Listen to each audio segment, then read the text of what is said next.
Salut chers amis, ça va? J'espère que vous allez très bien. Dans cette vidéo-là, je vais essayer de vous parler d'un système de sécurité qu'on roulage. C'est bien sûr sur l'USB. Donc, on va parler de deux cas, bien sûr, de voitures. Une qui est équipée avec l'USB et une autre qui n'est pas équipée. Alors, avant de commencer, j'aimerais bien comment contenu ça vous intéresse. J'espère que mes informations sont correctes et si vous voulez savoir plus, parce qu'il y aura d'autres vidéos qui seront bien sûr renforcées en côté bien sûr de la technologie électronique automobile, mais je vais essayer progressivement de vous donner le maximum, Inch'Allah, mais de fait que je demande à vous de m'encourager avec un abonnement et un like. Merci. Alors, on retourne. On disait que au départ, quand je vais parler de l'ESP. Donc, c'est un système électronique de comportement dynamique. Bon, voilà, comme vous voyez là, c'est un schéma qui comporte deux véhicules, donc, euh, donc présentés dans un virage. D'accord.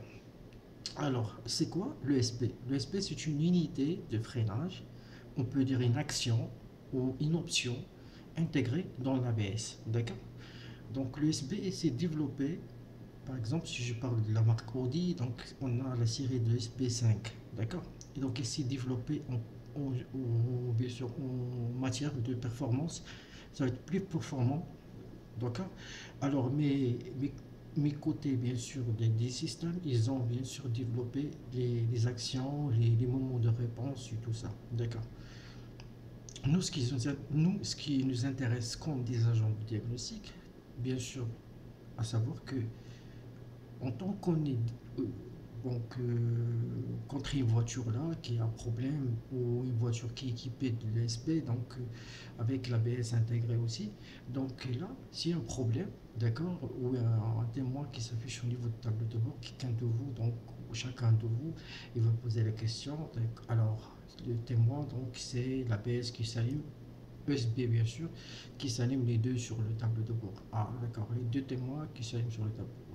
Bon, qu'est-ce qu'on doit faire? Bien sûr, avant de procéder, donc on procède bien sûr avec un équipement diagnostique, on essaye de faire une lecture de défauts instantanée pour savoir les défauts, bien sûr, parce qu'on va intégrer directement vers le calculateur de l'ABS USB. On va savoir quels sont les défauts, bien sûr, apparents ou actuels. D'accord. Maintenant, ce que je vous détaille maintenant sur ce schéma, donc c'est un dessin que je viens de procéder avec. Bon voilà, on a deux présentations, si vous remarquez là, d'accord. On a une présentation là avec donc là, donc ici c'est donc son SP, d'accord. Bon, c'est là c'est son SP. Alors il y a là, si vous remarquez, il y a un virage. Bon, lors, bien sûr, la conduite et en virage, dès que, bien sûr, que je braque au volant, ou dès que l'utilisateur, chaque utilisateur qui conduit une voiture, bien sûr, lorsqu'il va braquer dans un virage avec une voiture avec USB, ou il freine d'une façon accentuée, donc un freinage accentué sur les deux roues, donc de gauche. Donc, qu'est-ce que vous remarquez là? Donc, un virage, lorsque le conducteur est donc il braque à droite, plutôt à gauche, pour bien sûr continuer le virage, qu'est-ce qui se passe ici? Vous remarquez que les deux roues internes, voilà, parce qu'il faut les diminuer sa vitesse. Vous allez me dire pourquoi? Parce que là, je vais vous dire pourquoi. Bon,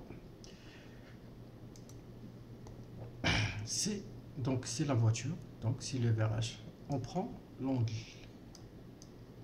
d'accord? Parce que si on va partager ces angles,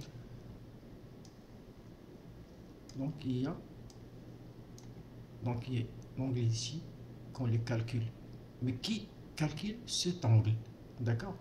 Donc l'angle de braquage avec bien sûr un degré ici et ici.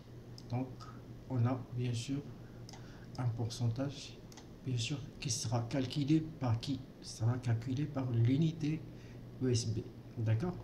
Bon, vous allez me dire parce que l'USB est là une unité de freinage. D'accord? il a donc une unité bien sûr l'USB parce que on trouve le bloc donc ABS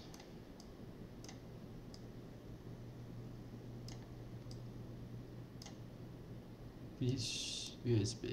Les deux ils sont intégrés, d'accord.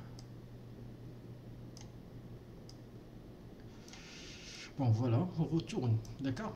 Mais comme vous remarquez là, comme je vous ai dit, donc le véhicule là en virage, l'USB et freine les roues qui sont à l'intérieur. Pourquoi? Parce que le rayon ici, il est moins que l'autre rayon vers les autres roues qui sont à l'extérieur. Donc les autres à l'extérieur, ils tournent plus que qui sont à l'intérieur. C'est-à-dire il faut qu'on diminue la vitesse des deux roues pour la stabilité du véhicule. Bon, à savoir pourquoi l'USB intervient ici, c'est pour la stabilité du véhicule lors d'un virage ou lors d'un braquage bien sûr accentué. D'accord. Donc une voiture une voiture qui n'a pas de l'USB, si on freine dans un virage, ça va bien sûr, ça va glisser et donc il y aura bien sûr un bouleversement latéral. D'accord. Bon, maintenant on a compris que sans l'USB, la stabilité, bien sûr au roulage, elle n'est pas présente. D'accord. Et même la sécurité. C'est parce que qu'est-ce qu'on dit? On dit apparemment que l'USB c'est un système bien sûr de sécurité qui freine et qui gère bien sûr les roues lors des roulages. Bon, si on parle par exemple de l'adhérence, l'USB c'est un système bien sûr qui équilibre la rotation du roue selon bien sûr l'adhérence. C'est quoi l'adhérence? L'adhérence, on peut dire que c'est le pourcentage, un pourcentage qui va être bien très important entre les pneus et les roues pour avoir un frottement à 100%. Ça, c'est ce qui est l'adhérence. Donc, c'est que les pneus sont attachables, bien sûr, à la chaussée lors des roulages. Donc, si on a des verglas, on a des produits, bien sûr, pétroliers comme ça, parce qu'il y aura deux patinages et comme ça va plus marcher. Bon, en fait, vous allez me poser la question, vous m'avez dit, bon, que tu nous as dit que les deux cas de voiture. Bon, juste bon, pour montrer que l'USB, c'est un système donc, qualifié, c'est pour garder la stabilité du véhicule. Et ça se passe bien sûr, en résumé, si je vous rappelle les capteurs, on a un capteur bien sûr des vitesses des 4 roues avec lesquels il mesure la rotation. On a un boîtier